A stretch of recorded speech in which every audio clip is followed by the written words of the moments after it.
রাঙার গালে আবির মাখাতে একলব্যর ওপরে রেগে গেল আহিরি। সম্পূর্ণ জানতে ভিডিওটিতে একটি লাইক করে দেখতে থাকো।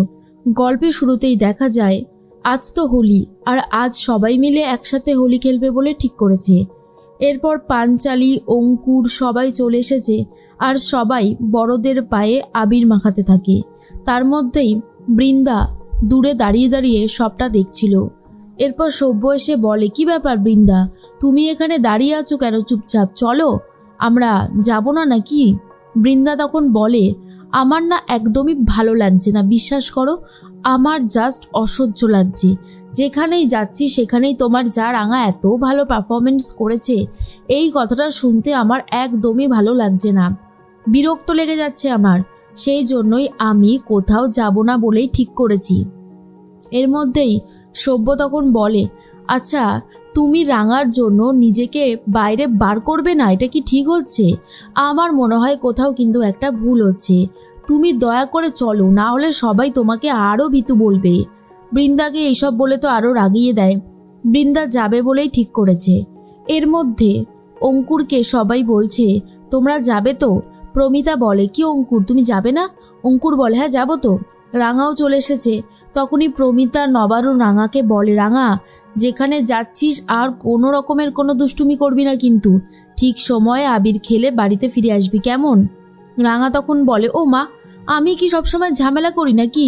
আমি কিন্তু কোথাও ঝামেলা টামেলা করি না। অঙ্কুর বলে, ও ঝামেলা না করলেও ঝামেলা ভুল করে ওর কাছে চলে আসে। কি রাঙা, আমি ঠিক বললাম তো? রাঙা বলে, কি যে বলিস না তোরা, আমাকে নিয়ে শুধু শুধু ইয়ার্কি করছিস।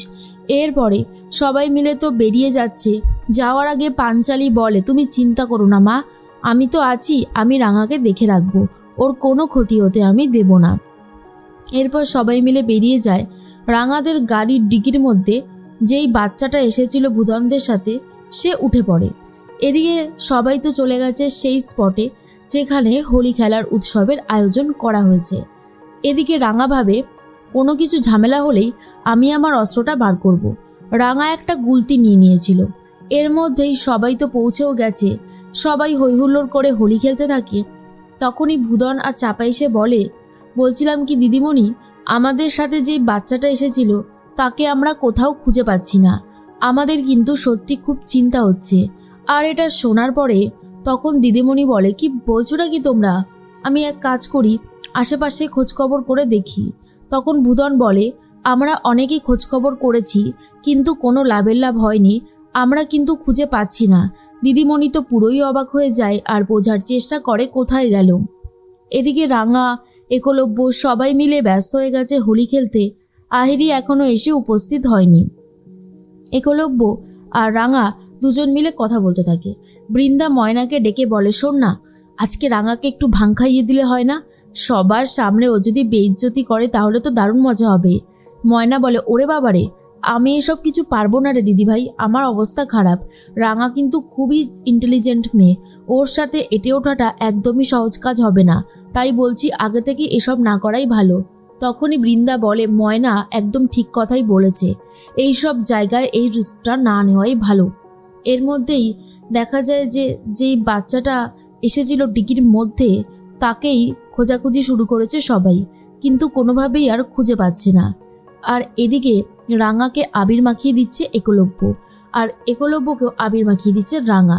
এই দৃশ্য দেখার পর আহিরি সেখানে দাঁড়িয়ে খুব কষ্ট পায় আর ওখান থেকে চলে যাওয়ার চেষ্টা করে। কোনোভাবেই বাচ্চাটার খোঁজ না পেয়ে ফোন করেছে একলব্যকে। প্রমিতা বলে, হ্যাঁ রে, ওই ভূধনদের সাথে যেই বাচ্চাটা এসেছিল তাকে না কোথাও খুঁজে পাওয়া যাচ্ছে না, তুই একবার দেখ না, তোদের সাথে গাড়িতে করে চলে যায়নি তো? একলব্য তো প্রথমে শুনতেই পারছিল না, তারপরে রাঙা ফোনটা ধরে আর চেষ্টা করে শোনার। রাঙা বুঝতে পারে বাচ্চাটাকে খুঁজে পাওয়া যাচ্ছে না। এদিকে ওদিকে রাঙা খোঁজ করতে শুরু করে, আর ঠিক তখনই একটা পুকুরে বাচ্চাটার আওয়াজ শুনতে পায়।